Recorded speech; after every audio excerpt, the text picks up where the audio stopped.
The bells of Duskmere had been ringing since dawn, and by the time the sun reached its highest point, the entire city had gathered beneath the black spires of the Ashen Cathedral to witness the wedding of their ruler. Banners of deep crimson and obsidian hung from every tower, stitched with the sigil of House Thornveil, a crown wrapped in thorned flame. It was, by every measure, the grandest event the Ashlands had seen in a generation. Kael Thornveil stood at the altar in ceremonial black, his horns polished to a dull gleam, his expression carved from stone. He was tall even among demons, broad-shouldered, with eyes the color of dying embers that had made grown warriors kneel without a word spoken. They called him the Demon Lord of Duskmere, the Ashen Conqueror, the man who had unified 7 warring clans under a single banner through fire and unbroken will. Children were warned to behave lest he hear of it. Enemies who once mocked his father's death now bowed so low their foreheads nearly touched the floor. No one in that cathedral knew that the man standing at the altar had not smiled, not truly, not with his whole chest, in almost 15 years.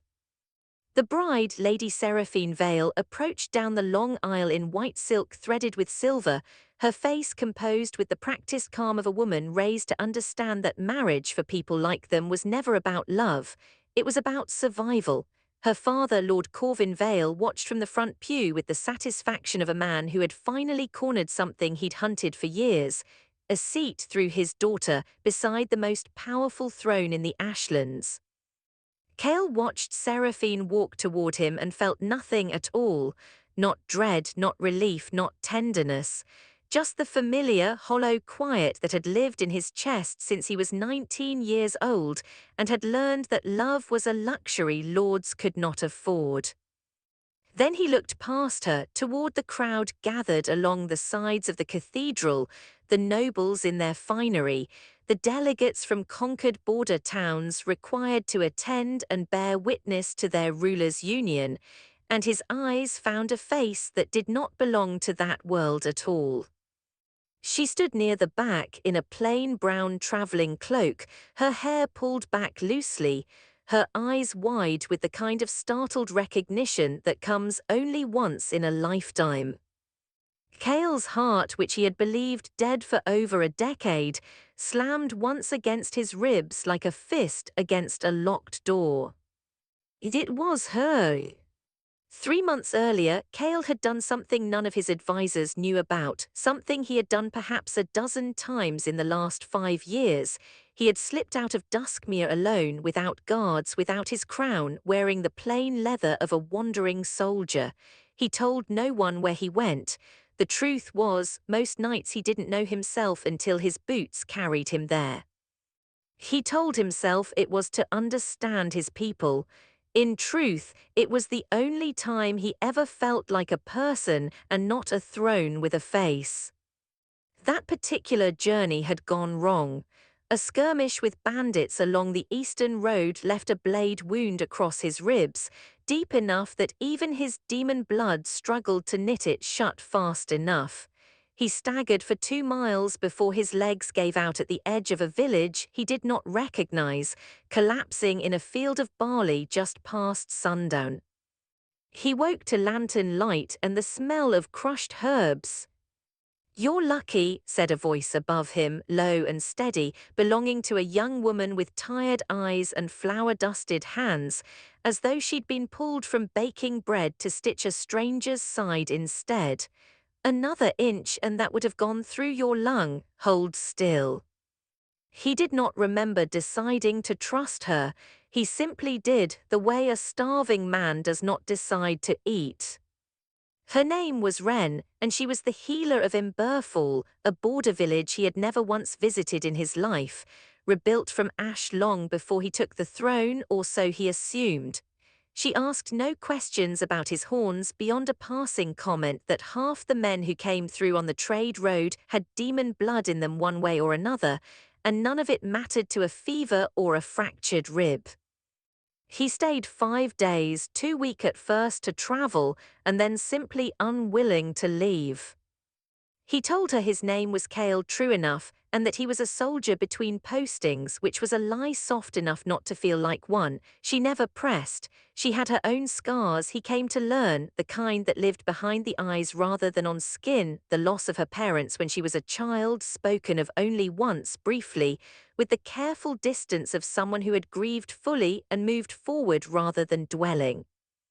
She did not know the details of how they died, only that a war had taken them, one she'd been too young to remember clearly. She did not blame the war for who she'd become. She simply built herself into someone useful, someone who mended what she could. Kael found himself talking more in those 5 days than he had in the previous 5 years combined. He told her about a father he had feared more than loved, about a throne he had inherited through blood and grief before he was ready, about the terrible weight of being needed by thousands of people who did not know his name so much as his title. He never mentioned that the title was Demon Lord. She in turn told him about herbs and fevers, about the goat that headbutted her every morning without fail, about the quiet satisfaction of watching a wound close clean. She teased him mercilessly for wincing like a child during treatment, and when he actually laughed, a real laugh rusty from disuse, she looked so startled by the sound that he laughed again just to see her expression a second time. "You don't do that often," she said. "Laugh." "No," he admitted, "I don't." "That's a shame," she said simply, and went back to grinding herbs, as though she hadn't just said something that cracked something open in his chest. On the 6th morning, well enough to travel, he left before she woke.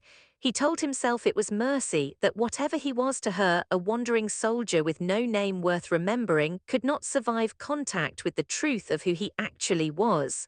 He left coin on her table, more than fair payment, and regretted it the moment he was a mile down the road, certain she would see it as an insult rather than gratitude.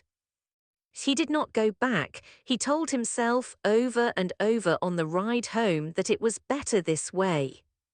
He almost believed it, until the day his advisers informed him that Emberfall, among dozens of other border settlements under his dominion, had been ordered to send a delegate to witness the royal wedding, as was custom for all territories under Thornveil rule.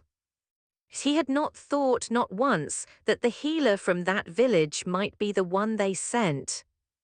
Now she stood in the crowd of his own wedding, staring at him with the particular horror of someone realizing that the soldier she had nursed back to health, the man who had made her laugh over spilled tea and burnt bread, was the same demon lord the entire realm feared. Kael did not remember deciding to move. He simply found himself stepping back from the altar, one hand raised, silencing the priest mid-invocation. The cathedral fell into a silence so absolute that the rustle of Seraphine's silk dress sounded like thunder. "Kael," Seraphine's voice was quiet, confused rather than wounded, a detail he would only understand the meaning of much later. He did not answer her. He was already walking down the steps of the altar, past the stunned priest, past his own bride, down the long aisle toward the back of the cathedral where Wren stood frozen among the delegates, looking as though she wanted very badly to disappear into the stone floor. "There is no wedding today," Kael said, his voice carrying through the cathedral without needing to be raised, the way command always had, effortless and absolute. Behind him, gasps rippled through the nobility like wind through dry grass. Lord Vale rose from his seat, face darkening with fury and disbelief. Kael did not look back at any of them. He stopped in front of Wren, close enough to see her hands trembling at her sides, close enough to see 15 different emotions crossing her face in the space of a single breath: recognition, betrayal, confusion, fear. "You," she whispered, "you're..." "Kael Thornveil," he said quietly, the name feeling strange in his own mouth, heavier than it had ever been in a healer's cottage 3 months ago. "Demon Lord of Duskmere, I should have told you the truth." Behind him, the cathedral had erupted into chaos, nobles shouting, guards uncertain whether to move, Seraphine standing motionless at the altar with an expression no one quite knew how to read. War, alliance, decades of careful diplomacy were unraveling in real time behind his back. Kael did not turn around. For the first time in 15 years, something mattered to him more than the throne. The council chamber that night was louder than Kael had heard it in years. Lord Thornveil stood at the centre of the room, his voice raised to a pitch that echoed off the black stone walls, demanding an explanation, retribution, blood if necessary. His daughter's honour had been publicly shattered in front of every noble house in the Ashlands, and he intended to make Kael understand the cost of that humiliation. "You will explain yourself," Vale snarled, "or I will call every clan loyal to House Vale to withdraw support from your throne within the week." Kael sat at the head of the long table, hands folded, his expression unreadable in the way that had made lesser men weep during interrogations. Beside him stood Ithran, his father's old steward, and the only person in the fortress who had known Kael since he was a boy too small for his own crown. "I owe your daughter an apology," Kael said finally, his voice steady despite the storm in the room. "Not you, her." "You owe this kingdom an alliance," Vale snapped. "Do you understand what you've done? 7 clans were prepared to stand behind this union. Without it, I will find another way to keep the peace," Kael said. "One that does not require your daughter to spend the rest of her life married to a man she does not love, for the sake of a treaty neither of us chose." Vale's face twisted, but before he could respond, a quieter voice cut through the tension. "He's right, father." Every head turned toward the doorway, where Seraphine stood still in her wedding silks, though her composure had returned in full. She walked into the room with the calm of someone who had spent her entire life learning to hide her feelings behind good posture. "I did not want this marriage," she said simply, looking not at Kael but at her father. "I have never wanted it. You know this. You chose to ignore it because it was convenient." She turned to Kael, and for the first time something like gratitude flickered across her face. "You did me a mercy today, my lord, even if you didn't mean to." The room fell silent. Vale looked as though he'd been struck. "There is still the matter of the alliance," Ithran said carefully, ever the diplomat. "The clans need reassurance. A cancelled wedding without explanation will be read as weakness." "Then I will give them an explanation," Kael said, "just not tonight." He rose from the table, ignoring Vale's renewed protests, and walked out into the corridor before anyone could stop him. He found Wren exactly where the guards had told him she would be, in the modest chamber given to visiting delegates, sitting by the window with her knees drawn to her chest, staring out at the city lights as though trying to convince herself the last few hours had actually happened. She didn't turn when he entered. "Come to explain yourself, my lord." The title came out sharp, bitter in a way her voice had never been in Imberfall. "I came because I owed you the truth 3 months ago and gave you a lie instead," Kael said, staying near the door, giving her the space she clearly needed. "I'm not here to ask you to forgive that tonight. I just needed you to hear it from me instead of from rumor." She finally looked at him. "Do you know what it felt like, standing in that crowd, watching the man I patched back together with my own 2 hands walk toward his wedding, and realizing I'd spent 5 days calling the Demon Lord of Duskmere by his first name like he was just a person?" "You weren't wrong," Kael said quietly. "I was a person with you, more than I've been in a long time." "That's not an answer." "No," he admitted, "it isn't." She studied him for a long moment, some of the anger in her expression softening into something more exhausted than furious. Why did you lie? Because the moment you knew what I was, you would have treated me like everyone else does, Kael said. Like a title, like a weapon. I wanted 5 days of being neither. The honesty of it seemed to disarm her more than any apology could have. She looked away first, back toward the window, and for a while neither of them spoke. I have to go home, she said eventually. Tomorrow, Imberfall needs its healer and I don't belong here. I know, Kael said, but I'd like to see you again if you'll allow it, not as your lord, just as the fool who left coin on your table and ran. The ghost of a smile crossed her face despite herself. That was insulting, by the way. I've been informed. She almost laughed, the same startled, unguarded sound he remembered from her cottage before catching herself.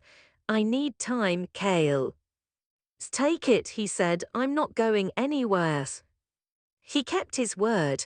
Over the following weeks, while the court simmered with unresolved tension over the broken alliance, Kael made the journey to Imberfall more than once, alone, without guards, the way he always preferred to travel. Each visit was brief, an hour here, an afternoon there, but each one chipped away at the wall Wren had built since the wedding. He learned things about her that surprised him. She was sharper than most nobles gave commoners credit for, quick with a retort, unafraid to challenge him even when he was, technically, the most powerful being for 100 miles. She teased him about his terrible bedside manner as a patient. She asked pointed questions about his rule, why certain villages paid heavier taxes than others, why the roads east of the capital were neglected, questions that made him realize how little he actually walked among the people he governed. He found himself, for the first time in his adult life, wanting to be better not because it was expected of him, but because someone he respected was watching. The turning point came on an evening in early autumn when Kael arrived to find the village in an uproar. A group of drunken nobles from a rival house, passing through on the trade road, had cornered Wren outside the tavern, mocking her for her connection to the Demon Lord, calling her names meant to wound. Kael did not remember crossing the distance between the road and the tavern. He remembered only the look on the nobles' faces when they realized who had appeared behind them, and the low, dangerous stillness in his own voice as he told them, without raising it once, that they would leave Imberfall immediately, or he would personally ensure they never traveled anywhere again. They left within the hours. Wren found him afterward, sitting on the low stone wall outside her cottage, hands still trembling with restrained fury. You didn't have to do that, she said, though there was no real reproach in it. Yes, I did, Kael said. No one speaks to you like that while I'm breathing. She sat beside him closer than she might have a month earlier. You're terrifying, you know that, when you're angry. I've been told. But you didn't hurt them. No, Kael said, surprising himself with the realization even as he said it. I wanted to, old habits, but I didn't. Wren looked at him for a long moment, something warm and searching in her expression. That matters, she said quietly, more than you know. He didn't understand yet how much weight those words carried, or how much they would matter when the truth about Imberfall finally came to light. For now, he only knew that sitting beside her in the quiet dark, with nothing expected of him but honesty, felt more like home than the throne ever had. The blow came not from an enemy, but from someone Kael had never expected to weaponize the truth, Seraphine. It happened in the capital, weeks later, during a diplomatic gathering meant to smooth over the lingering tension from the cancelled wedding. Wren had been invited cautiously as Kael's growing attachment to her had become an open secret among the court. Seraphine, who bore no ill will toward Kael personally but still carried the sting of public humiliation, found herself standing near Wren during a quiet moment in the garden. "You should know what you're getting into," Seraphine said, not unkindly, but with the bluntness of someone who believed honesty was owed, "before you give your heart to a man like him." "I'm not sure what you mean," Wren said carefully. "In Burful," Seraphine said, "your village, it wasn't always where it stands now, was it? There was another village before in the same valley, burned to the ground during the border wars 15 years ago when Kael was barely more than a boy sitting on a throne he hadn't earned yet." She studied Wren's face, watching the confusion shift into something colder. "The siege of Imberfall," he gave the order. His generals pressured him. The border villages had sheltered a human rebellion against demon rule, and he needed to prove to skeptical clan lords that he could hold power with the same strength as his father. So he burned it to the ground, every home, every family that couldn't flee in time. Wren went very still. "That's not possible, my parents died in that fire," Seraphine said quietly, and for the first time something like genuine regret crossed her face, as though she hadn't fully understood the weight of what she was delivering until the words were already out. "I'm sorry, I thought you knew." Wren did not remember walking away from the garden. She remembered only finding herself at the edge of the fortress wall, staring out at the horizon, feeling as though the ground beneath her had been pulled away entirely. She found the records herself later that night. In the public archive Kael's own laws had made accessible to any citizen who asked, a detail that would have struck her as ironic if she'd had room left in her chest for anything but grief. The account was there, plain and undeniable. The siege of Imberfall, ordered by the newly crowned Lord Kael Thornveil, carried out to crush a rebellion sheltered within its walls. 43 dead. Among the names recorded by a scribe long since retired, Eli's Ashdale and Merrin Ashdale, parents of a surviving child, age 6. She was still sitting there when Kael found her, hours later, his face falling the moment he saw the open ledger in her lap. "Wren, you knew," she said, not looking up. "This whole time, you knew what Imberfall was to you before you ever set foot in my cottage." "I didn't know it was your village until after I'd already left," Kael said, his voice raw in a way she had never heard from him. "I swear that to you, I didn't put the pieces together until Ithran mentioned the delegate list before the wedding. By then, I didn't know how to tell you." "So you just didn't?" "I was a coward," Kael said, and the admission seemed to cost him something physical, a crack finally breaking through 15 years of careful control. "I have carried what I did to Imberfall every day since I gave that order. I was 19, my father had just died. My own generals told me that if I didn't crush the rebellion sheltering in that valley, every clan lord in the Ashlands would see me as weak and tear the throne apart within a year, and they were likely right. I gave the order believing it would save more lives than it cost. I was wrong. I have rebuilt every village I destroyed that year with my own resources quietly without ever telling anyone why, because I didn't want gratitude. I wanted to undo something that cannot be undone." He knelt in front of her, forcing himself to meet her eyes even though every instinct told him to look away. "I fell for you in that cottage without knowing you were the one person in the world I had no right to love.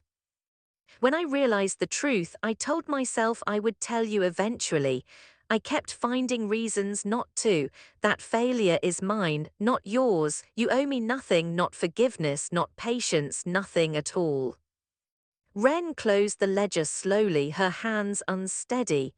"I need you to leave," she said quietly, "not because I hate you, because I don't know what I feel right now and I can't figure it out with you standing in front of me." Kael rose without another word and left her alone with her grief. The days that followed tested him in ways his enemies never had. Lord Vale, sensing weakness in the wake of the scandal now spreading through the court, the Demon Lord's secret past resurfacing, his broken engagement, his commoner healer vanished from the capital, began quietly rallying support among disaffected clan lords, framing Kael as unfit to rule, a man too consumed by guilt and sentiment to hold the throne his father had built through strength alone. Ithran brought him the reports of gathering forces along the western border, Vale's banners moving with quiet, deliberate purpose. "You could end this before it begins," Ithran said carefully. "Reassert your strength, remind them why they feared your father and you after him. And become the man who burned in Burfall all over again," Kael said. "No." He thought of Wren's stillness in the garden, the ledger in her lap, the names of two people she'd never truly known written in a scribe's careful hand. He thought of every year he had spent quietly funding the rebuilding of villages he'd destroyed, never once telling anyone because some part of him had believed that confession would only serve his own comfort, not their healing. He had been wrong about that too. "Call the court together," Kael said finally, "all of them, Vale included." "My lord." "I'm done hiding what I did," Kael said. "If Corvin Vale wants to use my past as a weapon, I'll take that weapon out of his hands myself." The Great Hall of Duskmere had never held so tense a silence as it did the following evening, when Kael stood before the assembled clan lords, Vale among them, wearing the satisfied expression of a man who believed he had already won, and spoke the truth aloud for the first time in 15 years. He told them everything: the siege of Imberfall, the pressure from his father's generals, the lives lost under his order at 19 years old, the years of quiet reparation that followed, done not for praise but out of a guilt he had never allowed himself to release. "I am not the same man who gave that order," Kael said, his voice carrying through the silent hall.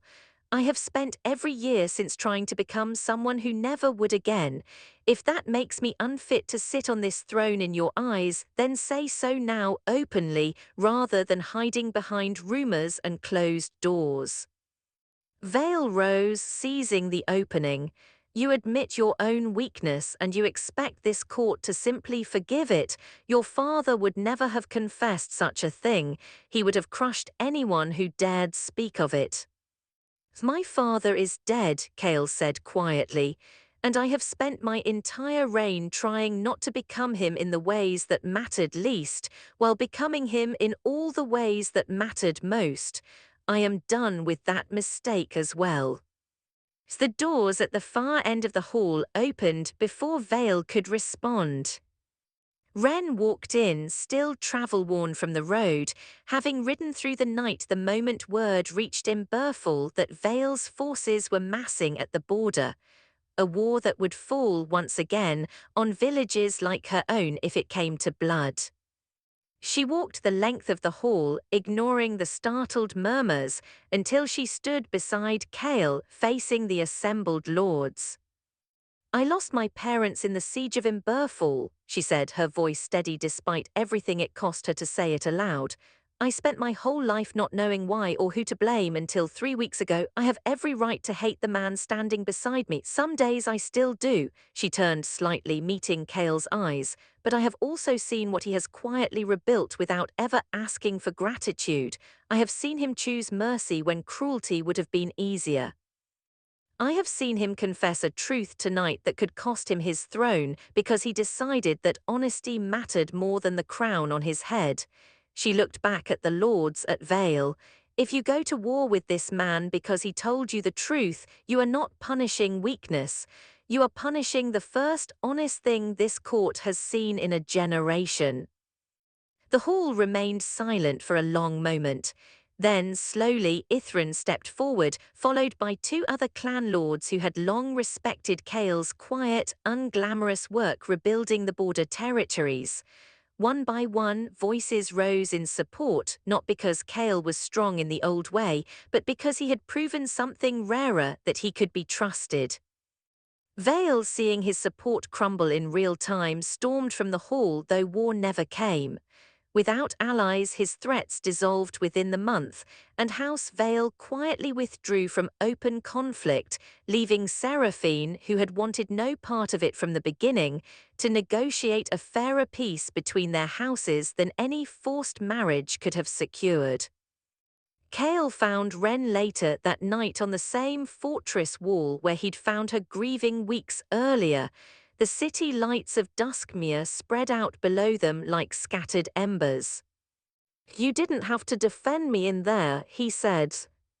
"I didn't do it for you," she said. "Not entirely. I did it because Imberfall doesn't need another war fought over its name, and because," she paused, searching for words, "because the man who ordered that siege isn't the same man who sat in my cottage and laughed like he'd forgotten how. I believe that now. It took me time to believe it, and it will probably take longer to stop hurting over what I lost, but I don't think you're the same man anymore, Kael. I think you spent 15 years trying not to be."